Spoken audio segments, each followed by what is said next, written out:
Is your little princess obsessed with letting it go? Has your significant other been dropping hints about traveling the world? Are you just tired of staring at snow and ice out your window right now?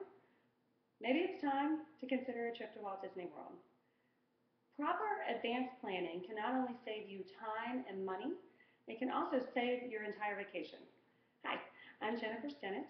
I am a 5-year cast member at Walt Disney World, and I specialize in planning magical vacations. Now, in those 5 years, I have learned that there are three main things that you need to think about when you're planning a trip to Walt Disney World. You need to think about what time of the year you're going to come, where you're going to stay, and what you're going to do while you're here. So let's talk about the first one. When are you going to come? So travelandleisure.com in a March 2015 posting said that Walt Disney World ranked among the top 30 vacation spots in all the world, and the Magic Kingdom was the number 12 most visited tourist attraction in all the world. And that makes Walt Disney World the number one family destination all over the planet. Really super important that you pick the best time to come. So there's going to be two main times to come, right? High season, low season. High season, we're talking about Christmas, we're talking about summer, some great opportunities during the high season. There's going to be different kinds of parades, different activities, different fireworks shows. Now, it's also going to be the most crowded time of the year to come, and it's also going to be the most expensive time of the year. So you need to weigh that cost-benefit analysis. Sometimes summer is the only time that you can come because you've got kids in school. So you just need to think about what's best for your family. Now, the low season, the value season, that's going to be September, that's going to be January. September is a great time to come. It's a lot less crowded than other times. However, the park hours tend to be more condensed at that time. And January, let me just tell you, the weather is magical in Central Florida in January, but there's also a lot of attraction refurbishments and closings at that time. So you want to make sure that all of those special attractions that you want to see are open and available to you. Okay, so now we've talked about the best time of the year to come. Where are you going to stay when you're here? Lots of choices on Walt Disney World property about where to stay. Staying on an on-site Walt Disney World property hotel is going to give you some certain benefits. It's going to give you access to extra magic hours when you can stay later than most day guests or come in earlier than other day guests. Also gives you free transport from the Orlando International Airport.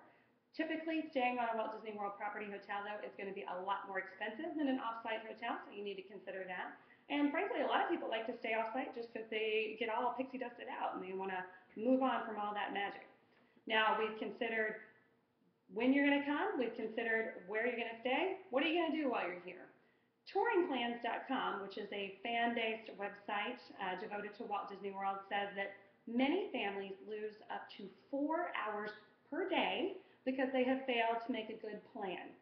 Now, my friend Ty Clark, who is an avid Walt Disney World enthusiast and annual pass holder, he totally agrees with the Touring Plans website. He said his first trip was in the early 2000s around Christmas time, a very busy time of the year. He would have been totally overwhelmed had his family not had a plan before they came. There's so many choices. They didn't waste any time trying to figure out what they're going to do. So what are you going to do? You're going to come to the theme parks. You need to think about which parks you're going to come to. You need to think about if you're going to visit more than one park in a day. That's called using a park hopper option on your ticket. And do you want to visit the water parks while you're here? That's a water park fun and more option. Things you want to think about and add prior to coming. Now, you're here. You have to eat while you're here, right? So all different kinds of dining options available while you're here at Walt Disney World, all the way from 5-star choices all the way to quick service restaurants. You can even dine with the boss, Mickey Mouse, if you want to, but you need to plan that ahead of time. You need to make advanced dining reservations to make sure that those choices and all of those things that you want as a part of your magical vacation, that you make sure you make plans for that. Finally, lots of things to do outside of the theme parks. Recreation opportunities abound. If you want to learn about the steam trains, if you want to learn about all the different engineering feats at Walt Disney World, there's probably a tour for that. You need to make sure you book that ahead of time.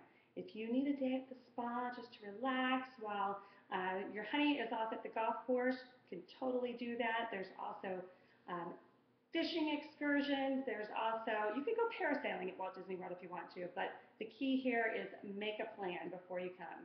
So in conclusion, I just want to remind you there's lots and lots of things to consider. You need to think about when you're coming. You need to think about where you're going to stay. You need to think about what you're going to do while you're here. I hope I've given you some valuable insight to all of that. And I hope that your next trip to Walt Disney World is your best one. And make sure that you are planning all the fun.